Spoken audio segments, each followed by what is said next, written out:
From athletes to authors, entertainers to innovators, we connect with those who help shape our culture. Join us in revealing stories of their lives and backgrounds, their triumphs and tragedies that molded them into who they are today. Authentically off script and personally illuminating, this is Audibles with Jason Scarborough. This week on Audibles, Dickie Scruggs, Part 2. So you mentioned that about the whistleblowers and whatnot in the tobacco industry. That led to you guys being portrayed in a movie. The Insider. What was? Did you ever think that was going to happen? No, I was doubtful they were going to make a movie out of a lawsuit. There wasn't enough sex and violence in there to make an interesting movie. But sure enough, they showed up in Pascagoula with Hollywood crew, and spent weeks down there shooting that film, The Insider, with Russell Crowe and Al Pacino. And Michael Mann, the director. All these guys were Academy Award winners. And so it turned out to be a great experience, but I never envisioned that it would be a movie, particularly one shot in my hometown and a good bit of it in my home. You got to hang out with Al Pacino and Yeah. Russell Crowe. What was that like? Oh, Russell's a great guy. He was a lot more gregarious than Al Pacino. Al was a nice guy, but he was sort of reserved. He didn't really get into the ebb and flow after the shooting was over, and we had some, we'd all kind of gather around on our patio at night after the shooting was done and have a drink. And Russell and Bruce McGill, another actor in the movie, would go out there and play the guitar, and some neighbors and friends would come by, and we'd have a big time. Russell brought a different girl every night. He was single, why not? He would bring his girl some Hooters over there every night, and so he was having a good time. So you go with the success of Asbestos Tobacco. Mm-hmm. Then in 2007, you decide to take on a different kind of giant. After Hurricane Katrina comes through, you're taking on the insurance companies of America, the insurance industry.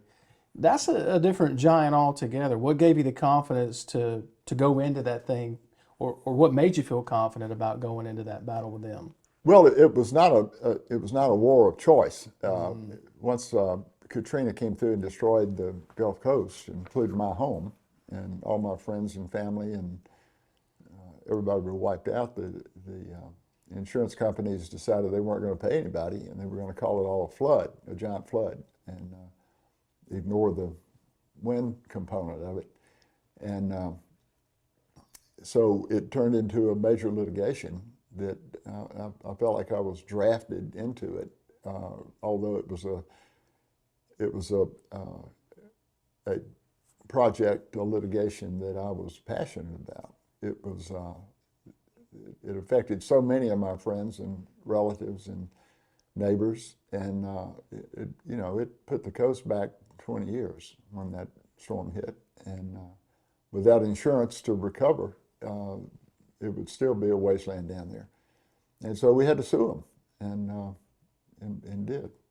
Had some success too against the insurance We had a good industry. bit of success.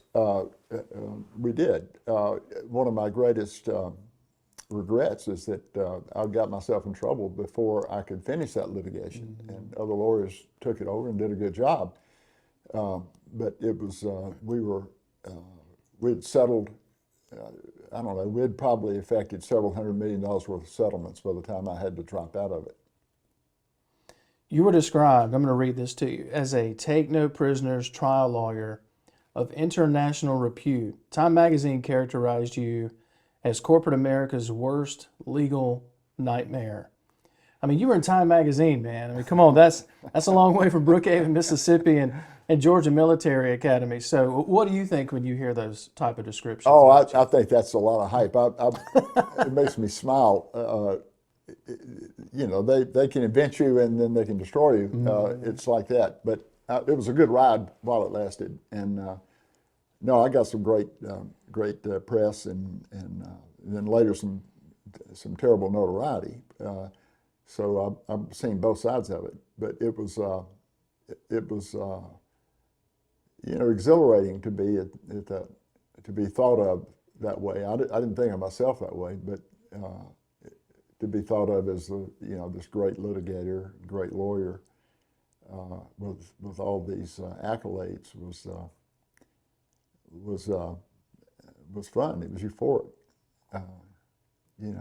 and like anyone, I basked in it while it lasted. Now, you were also described as a trial lawyer. Your skills were described as having a genius for determining strategies, developing an opening line of attack, assembling a coalition to carry out your plan. So, asbestos, tobacco, Katrina, preparing for those kind of battles, those kinds of legal battles, there's a lot of preparation that goes into that. So kind of what was your method of operation? What did you do what was a typical day of preparation like for you? What did you do to kind of get yourself prepared? Before the tobacco cases, it was, we spent at least a year doing public opinion research, brainstorming different ways to do it. And we knew that the tobacco industry was ruthless in their defense methods, and it was not all in the courtroom. This was sort of a three-part battle. It was public relations, it was political, and almost lastly, it was legal. And we had to address all three of those components to make a successful case against a big-time company or industry like big tobacco in those days. And we didn't have as much time to do that against the insurance companies in Katrina because that, it was a devastating storm. And so we didn't have the luxury of planning.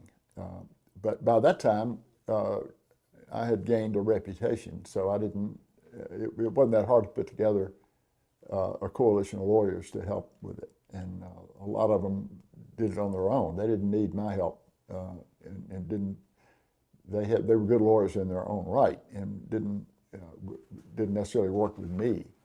But it was a major passionate effort on all of our parts going against the big insurance companies. Your time in prison, you spent 6 years in prison. Right. Released in 2014. I read a quote from your friend, John Grisham, who's quoted in the Wall Street Journal. That doesn't sound like the Dickie Scruggs I know, end quote. When you hear people like your friend John Grisham and others who had so much support for you during that time, what comes to your mind when you hear quotes like that? Well, I got great respect for John Grisham. John came to see me in prison, and a lot of people didn't. But he supported me throughout the whole ordeal. But I made up my mind when I came home that I wasn't going to try to relitigate what had happened to me. I bore a lot of the blame for it and paid a high price for it. And there wasn't much use in going back over and relitigating it and trying to explain and, complain, explain. I wasn't going to do that. And people could think what they wanted to. Curtis Wilkie wrote a very exhaustive book about all the events that happened. And I might take issue with some of the ways he put it, but it was by and large an accurate reflection of that part of my life. So people that really want to know what happened can read that and get both sides of the story and see just what happened. But I came home, as you said, in 2014. I had some advantages that a lot of men who take that kind of fall didn't have. My wife stuck with me, came to see me every weekend. My family was close, tight. I don't think I lost any friends over it, frankly. And and I had money in the bank, which is rare for someone to take that kind of a fall. The feds tried every way they could. I'm sure to take it away, but there wasn't any way to do it. And so I was able to maintain the money I'd made. And so that made it much easier. But having a wife and a family to stick by my side is what made it bearable for me. And then getting a sort of a new sense of purpose when I was in prison and teaching these other inmates to pass the GED. That's what gave me the idea when I came home to start Second Chance Mississippi, which is where we're sitting today, in those offices. Don't go anywhere. Audibles returns in a moment here on the Spirit Media Network. C Spire's Viber makes it so easy to make music on my computer. I was on Discord in real time, and it was like that. It's like that. It was exactly like being in the studio. From just a tap of the button, I can transfer files or send over projects, send over anything. It's just something I don't need to worry about. I'm just like, I have the creative side, and C Spire has got the whole internet side. The fabric of any community is its people. It's the commitment to hard work and to be our best. It's where you know your neighbor by name. It's where family is important. At Covington County Hospital, we are your family and friends. That's why your healthcare is important to us. From emergency room visits to primary care to behavioral health, we want to make sure that healthcare is available when you need it. Covington County Hospital, where your healthcare matters.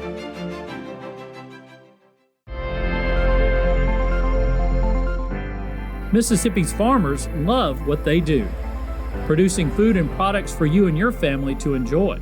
But we know this land is not just ours, it's yours too. That's why our farmers maintain this soil, keeping it rich and bountiful. We are sustaining this land so it will be useful to feeding generations to come. Donate at farmfamiliesms.org to help us spread the word, or find us on Facebook. The Farm Families of Mississippi, our work fuels the world.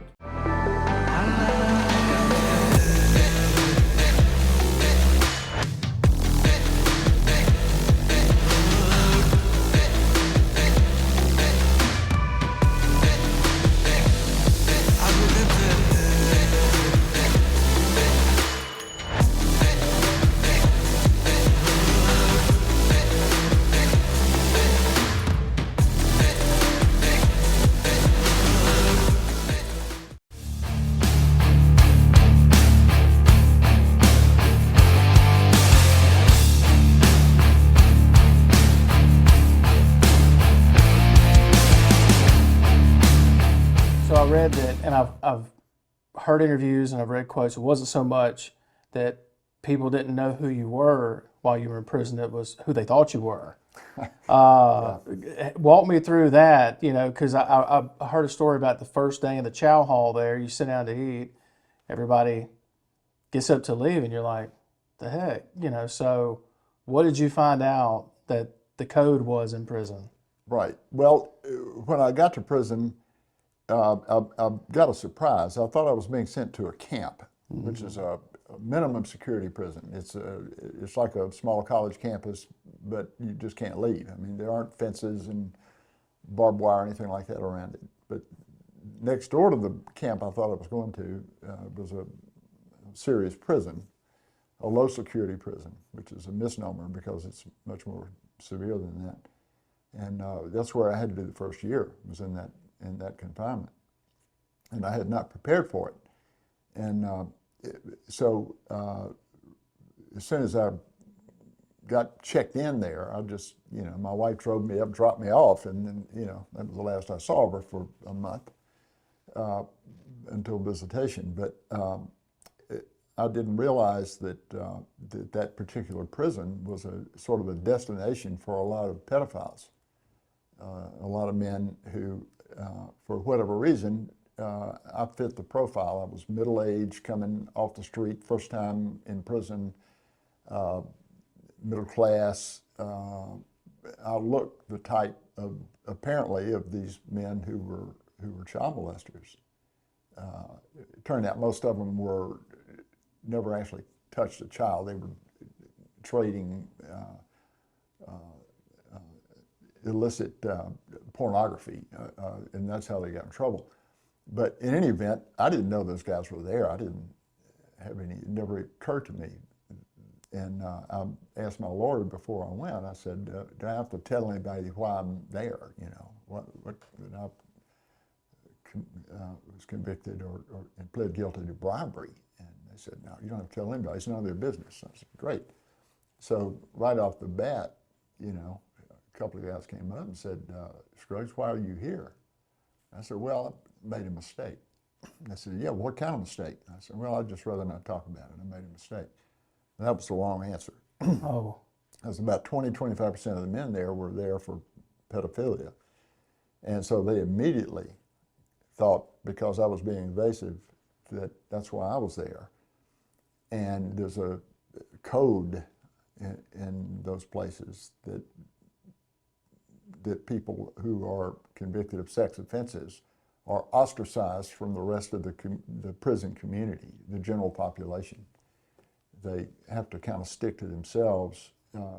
There's a unwritten code that men don't. The other people who are there for drug offenses and those non-sexual type crimes are stay away from people that are convicted of what they first thought I was, because I wouldn't come clean with why I was there. And so going to the chow hall the first day, I got, you know, it was like a cafeteria, sat down at a table with some guys, and they got up and left. Just gave me a cold look.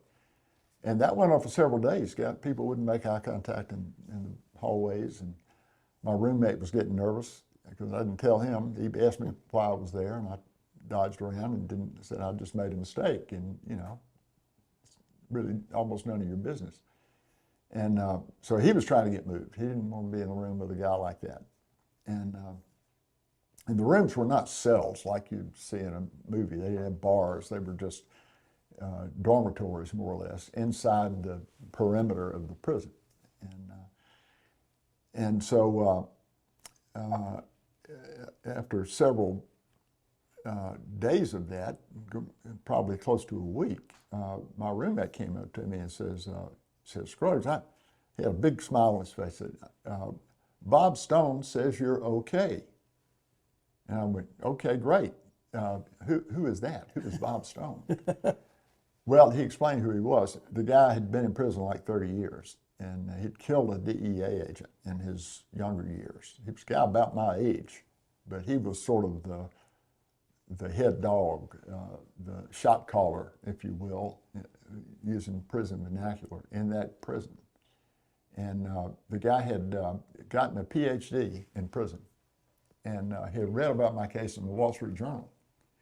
And so he said, oh, no, Scruggs is here for bribery. He's good. He's not a child molester. He's fine. And so my roommate, you know, was tickled to death, and word went around then that I was an okay guy. So you referenced earlier your time in prison. They find out that you're an attorney. Mm-hmm. So you mentioned the word earlier, drafted. You kind of get drafted into being a teacher. And prison, they require all inmates to have a high school diploma or get their GED. That's right. So you get pulled into this, and one of the first subjects you have to teach is math. And what I remember hearing and reading you say is math wasn't really your favorite subject, was it? No, it wasn't. I liked to, in my Rotary Club speeches, I say that's why I went to law school, so I could avoid any kind of math. But at first, I taught a sort of an ad hoc history course. A lot of the inmates were interested in that, and so I did that. I got permission from the prison staff to hold these classes, and they were just interest. You know, it wasn't for credit or anything like that. And then there was a vacancy that came up in the teaching ranks. In the federal prison system, if you don't have a high school diploma, you have to get a GED or sit in class until you pass the test. So that's one of the better aspects of the prison system, at least federally. I wish they did that in state prison. They don't. But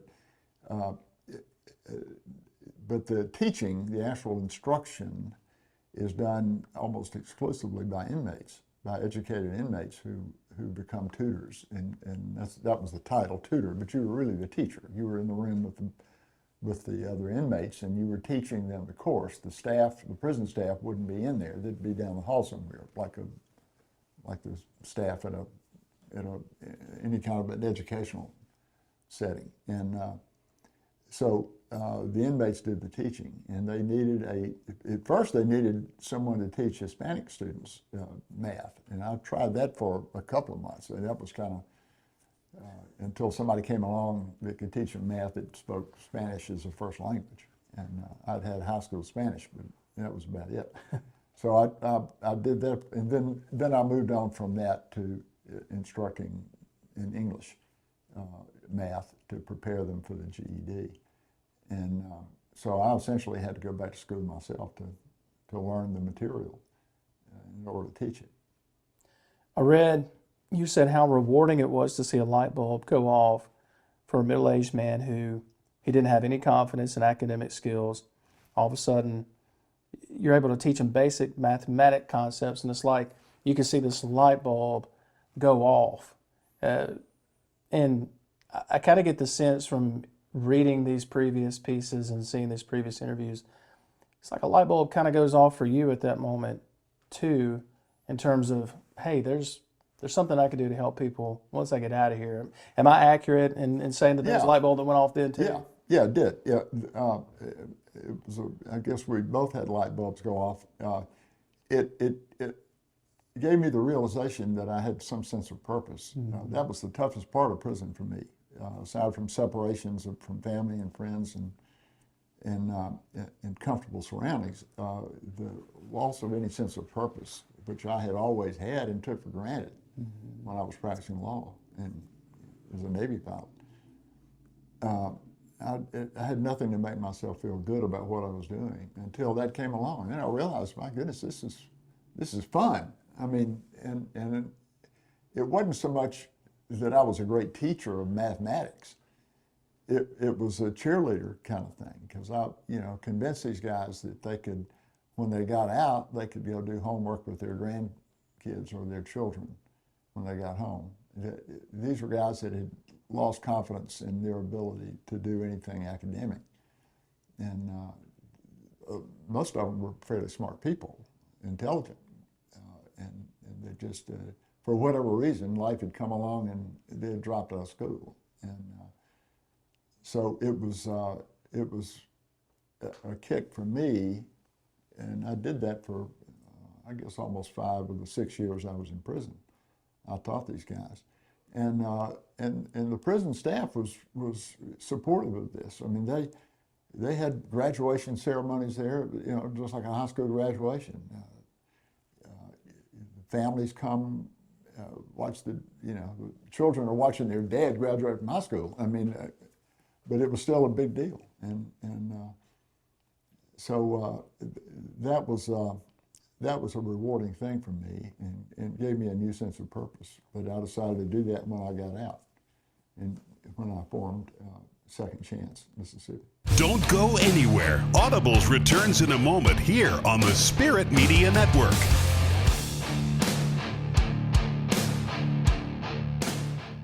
It has often been said that home is where the heart is. It's where hard-working and dedicated people form the fabric of a thriving community. At Covington County Hospital, it's our priority to help keep our community safe, healthy, and moving.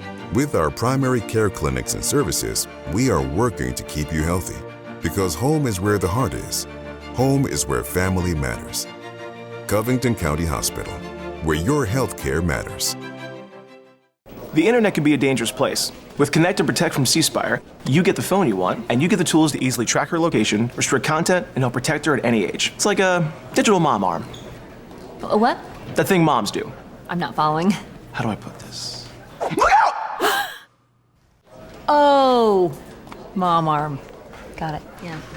Introducing Connect and Protect from C Spire. Only $30 a month with free guided setup. Customer inspired, that's C Spire. Family owned and operated since 1986, Lakeside Molding has become the trusted source of architectural products throughout the South. They offer fine interior architectural moldings, custom millwork, and cabinet doors designed and handcrafted in Flowwood. Their showroom on Lakeland Drive is stocked with today's most sought-after interior details, including corbels, post, fireplace mantles, bath vanities, mirrors, and much more. Tim Shoemaker and his staff work closely to meet client needs for new construction, restoration, and remodeling projects. Lakeside Molding, where details make the difference. It's no secret, our crops and animals need water to grow. Whether it's growing soybeans, corn, cotton, cows, or chickens, farmers use this natural resource every day, just like you do in your homes and at the office. Our promise is to only use what we need to keep producing what you need. Donate at farmfamiliesms.org to help us spread the word, or find us on Facebook. The Farm Families of Mississippi, our work fuels the world.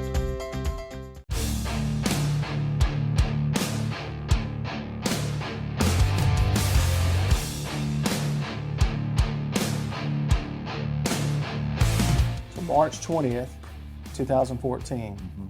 That's a very important date for you and your family. Why? That's right, because that's the day I was released to home confinement. I was in a prison, a minimum security camp setting in Montgomery at Maxwell Air Force Base, which has been misnamed Club Fed, and it wasn't Club Fed, but it wasn't Shawshank either. It was something in between. But I was released there, and my wife came and got me, and came home, came back to Oxford. You could have easily decided just to, lay low, stay out of the public eye, but instead you said, I'm going to work. I'm going to do something. That flame, that flinter of hope that we talked about a minute ago, working with those inmates, it led you to found and create Second Chance Mississippi, which is, of course, we're sitting in this beautiful office here in Oxford now. A 501c3 charity helping people who have dropped out of high school get their GED and or skills certification. You could have just laid low. You could have gone sailing. You could have gotten on your boat down in Pascagoula. You could have just chilled out. Why did you decide to found Second Chance? I didn't want that to be the final chapter of my life, prison. I didn't want that to be the final chapter of my life. I knew other people that had been to prison, lawyers in fact, who had been real bitter when they came out. All they wanted to do was explain why they were screwed or victimized, and I wasn't going to do that. And I didn't want to just let that be the final chapter. And I'd been home several weeks, and I'd gotten in the habit in prison of waking up pretty early, like 5:30, 6 o'clock in the morning, and listening to the radio. And I would listen to Mississippi Public Broadcasting. And one morning I heard a lady talking about the GED program that the community colleges sponsor in Mississippi. And I knew that they had changed the test protocol. The GED used to be, up until 2014, at the end of 2014, it used to be a 5-part test. And you had to pass all 5 parts, but you didn't have to pass them all at the same time. You could pass one and then come back and pass another. But once you passed all 5, you got your GED. And one part of that was math. And there were other, language skills and so on. But in 2014, at the end of 2014, they changed the protocol to only 4 parts. And anybody that had not completed by the end of 2014, had not gotten their GED, had to start all over. And so there was a big push by the community colleges, who I learned are the ones that actually administer the GED instruction and test. A big push to get these people that had begun, to get them through before the end of the year. And the test changed, and they lost all that credit. And so I got the lady's name. She was one of the officials at Hines Community College, who I'd heard on the radio that morning, and contacted her and told her who I was and where I'd been, what I'd been doing in prison. And said I'd be happy to tutor to help get some of these guys across the finish line. And she called me and said, look, can you come down and meet with me and Dr. Clyde Muse, the president of Hines? and let's talk about this. I said, well, sure. And anyway, Dr. Muse was a wonderful man, is a wonderful man. He's retired now.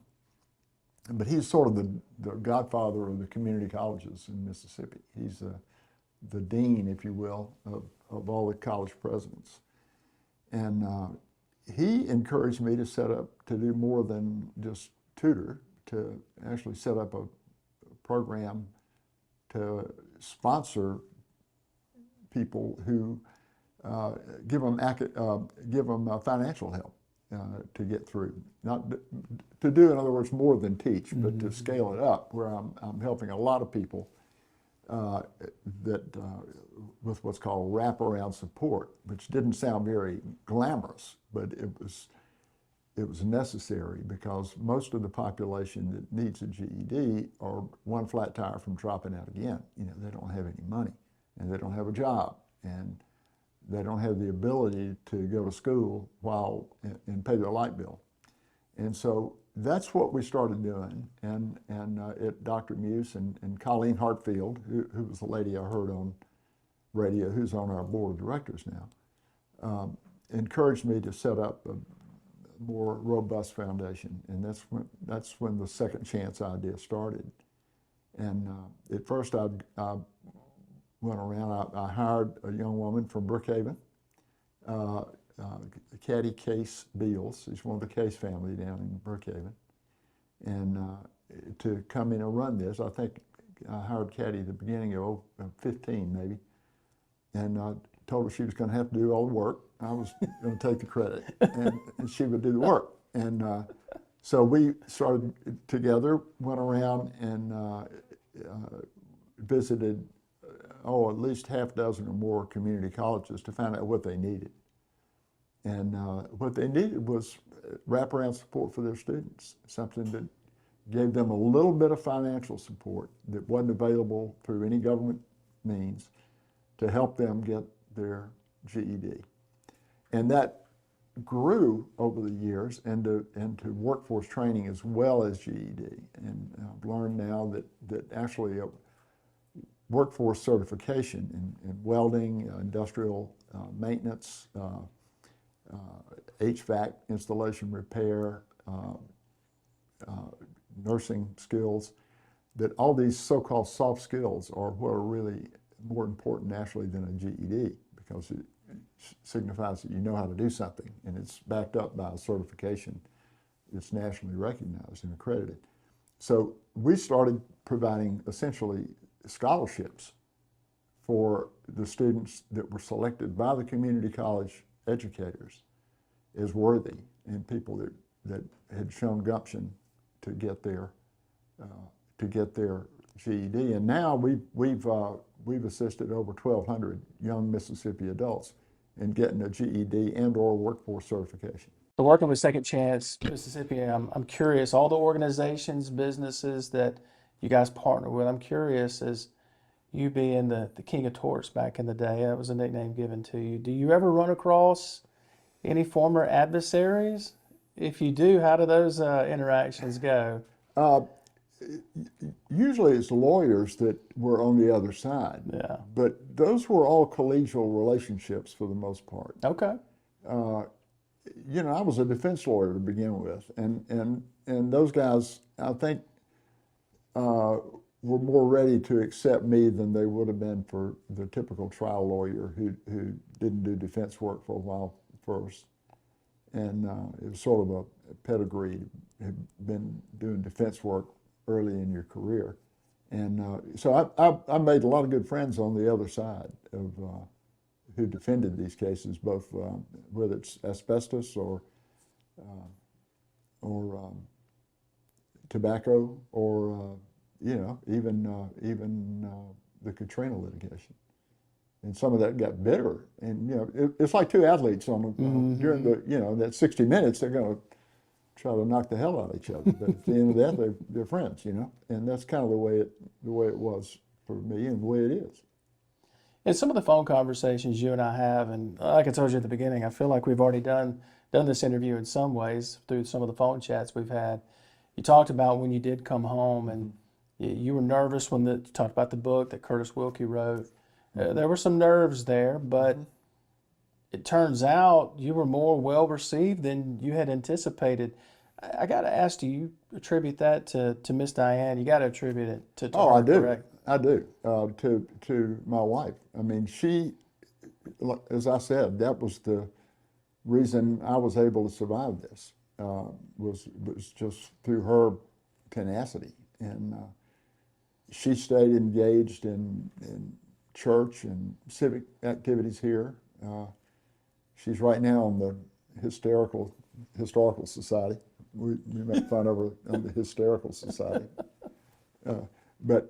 So she stayed engaged in the community and made friends of her own, and people gave me the benefit of the doubt. They figured, well, okay, if Diane stuck with this guy, he couldn't be all bad, so we'll give him the benefit of the doubt. And so it made me, made my landing when I came home a lot softer than I thought it would be. You guys have been married for 50 years now. Almost 51. Almost 51. Yeah. So for people watching, what's the secret to being married that long? You should ask her. Just compatibility and mutual respect and all the things that make a marriage. Common children, interest in our kids and grandkids. We're politically attuned, and she's from a large family. I was an only child, and so she's always playing dirty tricks on me that she learned from her brothers and sisters. She's still doing that, but no, whatever chemistry it is that keeps a marriage together that long, and I give her full credit. I've tried her. How often do you reflect back on that moment in the post office in Pascagoula? Oh, all the time. Yeah? All the time. All the time. You were confident the whole time you were gonna marry her one day? No, I wasn't. I mean, she made me work. I mean, it took me 2 years. Now, I read that on that third phone call, that third time you asked her out, you said, look, you turn me down again, I'm not calling again. Is that a true story?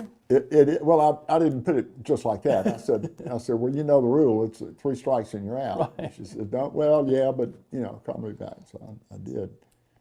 I didn't tell you about her standing me up at the altar in Mexico, did I? No. I didn't tell you about that? No. Well, that's a bit of an exaggeration. But when I was in flight training, we had planned to get married in May, and a big church wedding in Pascagoula. And I got the bright idea that why don't we get married like 6 months before that, and we'll do it in Mexico. I was in flight training. The final stages of my Navy flight training were in Kingsville, Texas, which is just north of Brownsville, of Matamoros, the Mexican border. And I said, why don't we go down there and get married? They'll tell the Navy that we're married, and you get extra money if you were married in those days, and we'll just save that money. So then we'll have a church wedding and just get married again. And she kind of went along with that, but then she said, no, I'm not going to do that. We're not going to do that. We're going to get married in the church and do it the proper way. I said, okay. But now I have spun that story that we were all set to do a big wedding in Mexico, and all the officers had their swords drawn and all this stuff, and then she didn't show up. She stood me up. But that's an exaggeration. That didn't really happen. But we did. I did have the idea that we get married in Mexico and then get married again 6 months later. Don't go anywhere. Audibles returns in a moment here on the Spirit Media Network.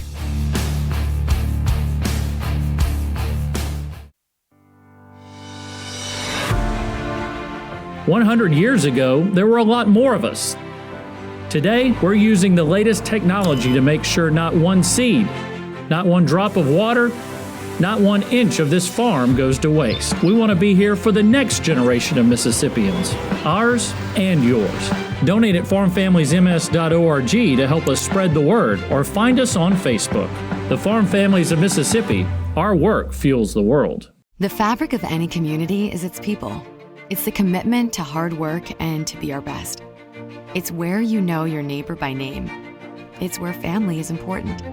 At Covington County Hospital, we are your family and friends. That's why your healthcare is important to us. From emergency room visits to primary care to behavioral health, we want to make sure that healthcare is available when you need it.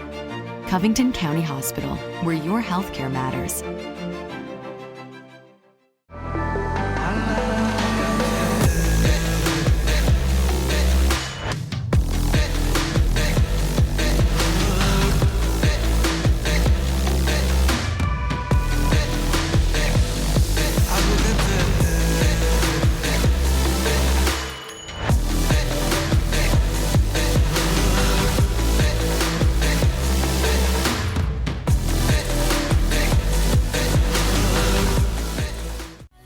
C Spire's Viber makes it so easy to make music on my computer. I was on Discord in real time, and it was like that. It's like that. It was exactly like being in the studio. From just a tap of the button, I can just transfer files or send over projects, send over anything.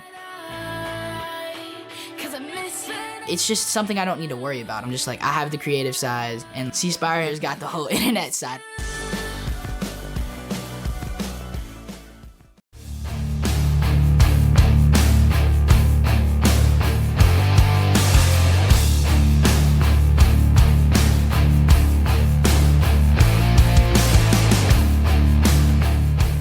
Still live here in Oxford, still an ardent supporter of Ole Miss, all things hotty-toddy. Yes. You even joked with me when we first started talking about doing this interview. You said, yeah, next time you sit down with Lane Kiffin for an interview, I got some suggestions for you talking about my sit down with Lane. And so is there a sport that, I know you enjoy football, is there a sport that you enjoy more than others that might surprise us outside of football? What do you enjoy in addition to football? In terms of college sports? Just Ole Miss athletics. I wish they had a swimming team because I was a swimmer in high school and enjoy watching the Olympics in swimming. And Ole Miss does not have a swimming team, nor does State or Southern. I think they have one at Delta State, but swimming. But I'm not an ardent fan of most other sports. Football is it for me in terms of being going to every game.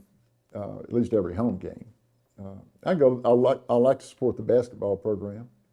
I enjoy basketball. I love baseball, but baseball's a slow game for me. Mm-hmm. I don't go to all those games that I could when I can just walk there from my home. You still go to the Grove? Not much anymore. Really? I don't. I don't go to the Grove much anymore. It's just, it's a big party. It's a younger person's experience.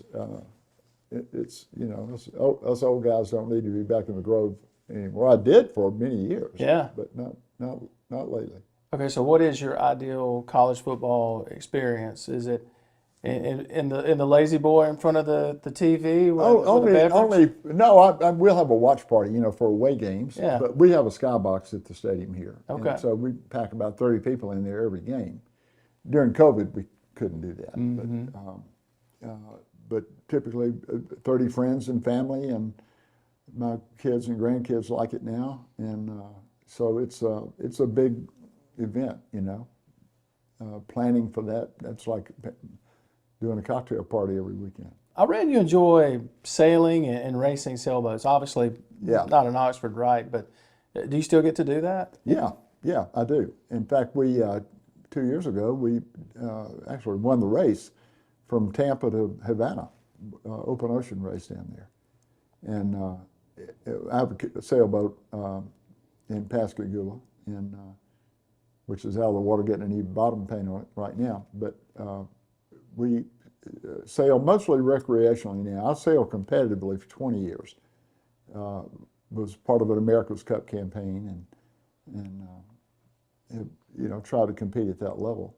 And but now it's mostly cruising, where you're just drinking a beer and not grinding and, trimming sails all the time. I always ask this question, and I get all kinds of different responses. So if you and I go hop in your car, your vehicle right now, what are we listening to? Are we listening to a particular kind of music? Are we listening to Sirius? What are we listening to? Today we'd be listening to probably National Public Radio. Okay. To keep up with the war in Ukraine. Right. Because that's big news. It's interesting. And tragic and dangerous, actually. If we're listening to music, it's sort of fusion jazz. Channel 66 on Sirius Radio. If you have Sirius, whatever it is, and jazz mostly, and news programs. Jazz was not the music I thought you were going to say for some reason. Oh, really? I really didn't think it was going to be jazz for whatever reason. But I love. So you're giving me something to listen to on the way back, by the way. Yeah, well, Channel 66. Channel 66. Yeah. You don't do podcasts or any of that I stuff? I do. I listen to audio books and things like that. Yeah. I'm a big walker now. That's my Okay. aerobic exercise. I walk 5 or 6 miles a day as hard as I can. And I listen to, audio books on different things. What was the last book you listened to on tape? A book on a biography of Henry Kissinger. Oh. Which I thought was really fascinating. If you could sit down today and talk with 20-year-old Dickie Scruggs, what would you tell him? If you could sit down with 20-year-old you today, what would you tell him? Boy, that's a tough one. I'd say wear a seatbelt. You're going to need it. And just let him guess? Yeah, just go with it. Try to keep your options open. That's some advice I was given by a naval officer early in my career. Try to keep all your options open. But other than that, I've had an interesting life. I won't say I'm proud of all chapters of it, but it's been a ride. How often do you reflect on just what a wild ride this has been? And I've told you multiple times, your story is a story of, to me, of redemption, of showing, no matter what happens, and your life can take a lot of different ebbs and flows. In dealing with the ebbs, with the lows, one of the things I learned in the Navy, in survival school, was to understand that everybody in there has had downs in their lives and disappointments and embarrassments, and they've let themselves down and let others down, and that's human, and you've got to be able to live with that and understand that you're not the only one, even though you might feel like you're the only one. And I didn't realize this at the time, but most of the guys who were POWs, for example, in Vietnam, were tortured to the point where they had to talk. That's not a widely known fact, but they all did, because they were all tortured to the point where they did. And they felt terrible disgrace as a result of doing that. They thought they had betrayed their country and they would be court-martialed when they were repatriated. But in fact, that didn't happen. It was the other way around. But they had to live with that guilt for years. And that sort of helped me go through mine. Even though I felt ashamed for what I had done and gotten in trouble and embarrassed my family and friends. And but that POW training, if you will, helped me, at least helped me rationalize getting through that experience. It's a story I've been wanting to tell for a long time, and I want to thank you for taking time to sit down with us. Did I miss anything? Did I hit it all? I'll call you. Okay, you'll let me know. Anything. No, I think you've been very thorough and very, very, very professional in your questioning. Thank you, Jason. I appreciate you joining us. I really appreciate it. Enjoyed it. That's a wrap. Man, all right. Look at you. Hey, that could be on. Good night. That could be on TikTok, couldn't it? Oh yeah, there you go. Yeah, that's what I'm gonna start doing TikTok. I'm gonna come out and figure out a way to dance. Let my little granddaughter teach me how. Thanks for watching. We'll see you next week for another episode of Audibles with Jason Scarborough.